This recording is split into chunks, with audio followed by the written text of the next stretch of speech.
isu bahasa rojak, impaknya terhadap identiti bangsa. Kenapa kita isu ini dibiarkan ataupun tidak ada pihak yang bertanggungjawab ataupun sambil lewa, isu ini akan menjadi satu pulat dan dia akan bermula dan dia akan merosakkan imej bahasa bangsaan kita, bahasa Melayu.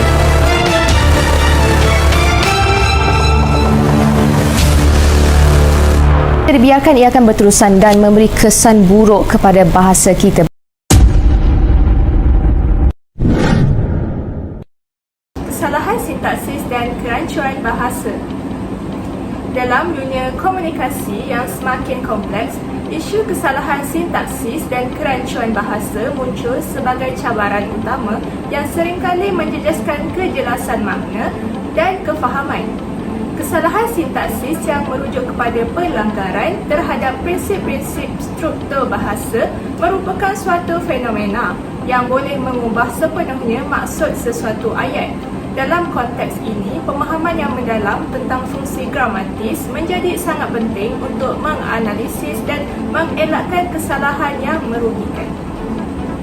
Apa itu kesalahan sintaksis? Kesalahan sintaksis merujuk kepada kesalahan dalam aturan atau susunan kata-kata dalam ayat sehingga menyalahi peraturan tata bahasa yang betul dalam sesuatu bahasa. Dalam konteks linguistik, sintaksis merujuk kepada struktur atau susunan elemen-elemen bahasa seperti kata, frasa atau klausa yang digunakan untuk membentuk ayat yang lengkap dan bermakna. Kesalahan sintaksis yang pertama adalah kesalahan struktur ayat. Sedang membaca buku pelajar itu. Analisis, dalam ayat ini, subjek pelajar itu tidak didahulukan menyebabkan struktur ayat menjadi tidak jelas dan boleh mencipta kekeliruan. Ayat yang betul adalah pelajar itu sedang membaca buku. Ayat yang gramatis memerlukan subjek yang jelas diikuti dengan predikat dan objek jika perlu. Dalam ayat ini, pelajar adalah subjek yang menjalankan tindakan membaca. Kesalahan yang kedua ialah kesalahan keseimbangan subjek dan predikat. Pelajar yang rajin dan suka membaca buku. Ini adalah ayat yang tidak lengkap kerana predikat tidak disertakan untuk menerangkan apa yang dilakukan oleh subjek. Ayat yang betul ialah pelajar yang rajin dan suka membaca buku akan berjaya. Subjek mesti diikuti oleh predikat yang mencukupi. Dalam kes ini, predikat diperlukan untuk menjelaskan tindakan atau hasil yang berlaku.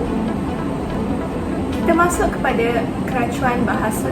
Apa itu kerancuan bahasa? Kerancuan bahasa berlaku apabila ayat-ayat yang dibina tidak mempunyai makna yang jelas. Selalunya disebabkan oleh susunan kata yang salah atau tidak gramatis. Kami mendapati beberapa contoh kerancuan yang kerap berlaku dalam komunikasi dan media sosial. Kerancuan bahasa yang pertama ialah penggunaan kata sendi yang salah. Saya tinggal di rumah Ali dengan adik saya. Dalam ayat ini, frasa dengan adik saya mencipta kekeliruan sama ada adik itu milik Ali atau orang yang bercakap. Ayat yang tepat ialah saya dan adik saya tinggal di rumah Ali. Kata sendi seperti dengan harus digunakan dengan jelas untuk mengelakkan kerancuan dalam makna ayat. Analisis berdasarkan fungsi gramatis. Subjek, predikat, objek. Dalam semua contoh di atas, kesalahan yang ditemui berkaitan dengan kedudukan atau penggunaan subjek, predikat dan objek yang tidak seimbang. Dalam ayat yang gramatis, subjek ialah apa atau siapa yang melakukan tindakan. Predikat ialah tindakan atau perbuatan yang dilakukan oleh subjek. Objek ialah entiti yang menerima tindakan dari subjek. Kerancuan bahasa yang kedua ialah penggunaan kata yang tidak tepat. Kereta Ali terlalu bagus untuk memandu. Ayat ini mencipta kerancuan kerana kata bagus dalam konteks ini tidak sesuai untuk tindakan memandu. Ayat yang lebih tepat ialah kereta Ali terlalu bagus untuk digunakan secara sembarangan. Penggunaan kata sifat perlu sesuai dengan makna yang ingin disampaikan. Dan dalam kes ini, kata bagus harus digunakan dengan konotasi yang tepat. Analisis berdasarkan fungsi gramatis. Kepentingan struktur yang betul.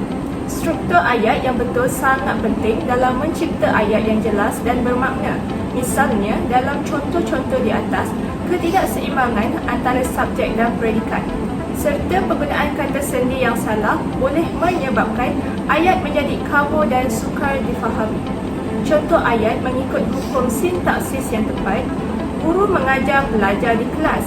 Subjek, guru, predikat, mengajar, objek, pelajar. Dalam ayat ini, fungsi setiap elemen jelas dan tiada kerancuan atau kesalahan tata bahasa yang berlaku. Seterusnya, kerancuan ayat bahasa Melayu di media sosial.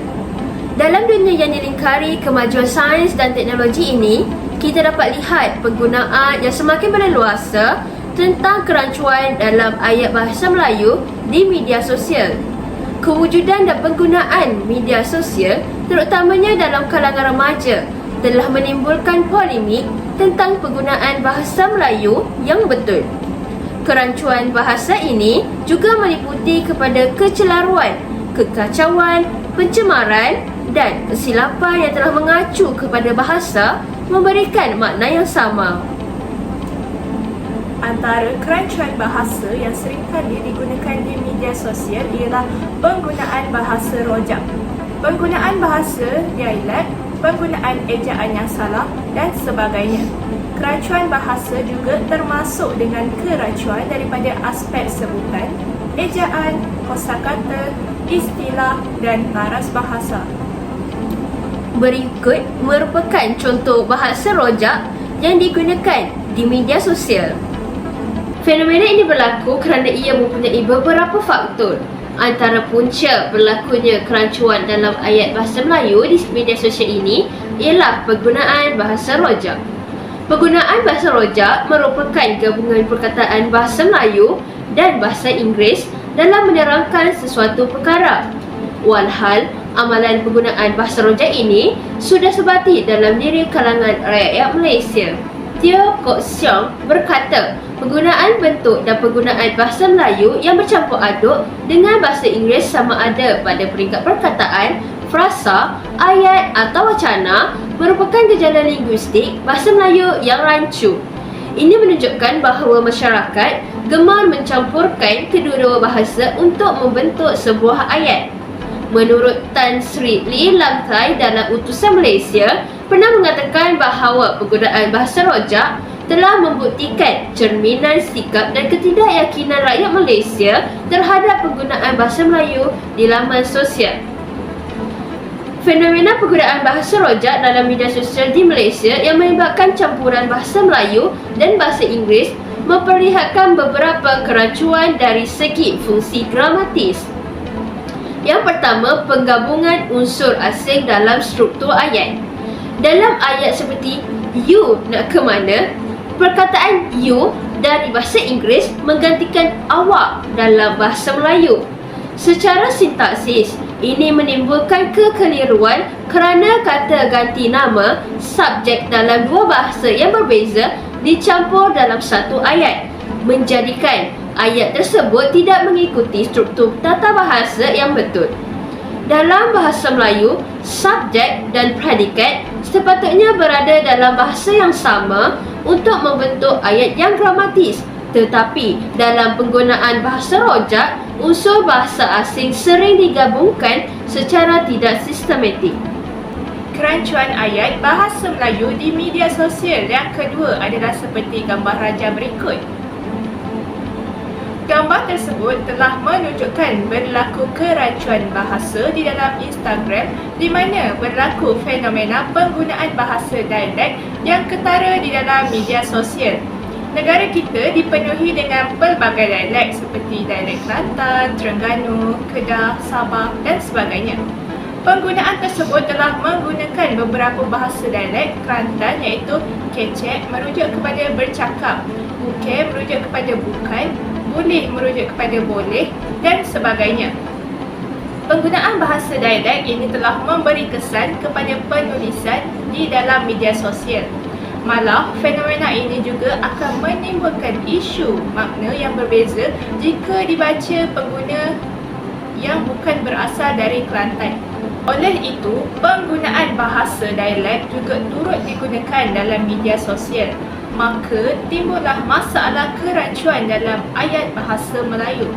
Menurut Siti Rahimah Mustafa, penggunaan dialek dalam komunikasi boleh membawa kepada kemerosotan tahap keyakinan diri seseorang individu untuk berkomunikasi dalam bahasa Melayu. Perkara ini menjadi punca utama penggunaan bahasa dialek dalam media sosial. Analisis berdasarkan fungsi gramatis. Dalam analisis sintaksis terhadap penggunaan dialek dalam media sosial, terdapat beberapa aspek yang dapat dihuraikan, khususnya mengenai fungsi gramatis bahasa dalam bahasa Melayu. Penggunaan dialek seperti dialek Kelantan yang disebutkan dalam contoh seperti kecek, bukan dan boleh menunjukkan perubahan pada struktur ayat, bentuk kata dan fungsi tata bahasa yang berbeza berbanding bahasa Melayu standard. Perubahan struktur ayat. Dialek Kelantan dan dialek lain sering mempengaruhi struktur ayat. Contohnya, dalam bahasa Melayu, susunan ayat biasanya subjek diikuti oleh predikat. Namun, dialek mungkin menyebabkan penyusunan elemen ayat secara berbeza yang boleh menimbulkan kekeliruan dalam komunikasi formal. Contohnya, dalam dialek Kelantan, susunan kata atau frasa boleh menjadi lebih pendek atau tidak lengkap yang menyukarkan pembaca yang tidak biasa dengar dialek tersebut untuk memahami maksud penuh ayat tersebut. Sekian sahaja daripada kami. Saya Arifah binti Zainul Aman. Saya Farah Zulaikha Aina binti Muhammad Azam. Assalamualaikum warahmatullahi wabarakatuh.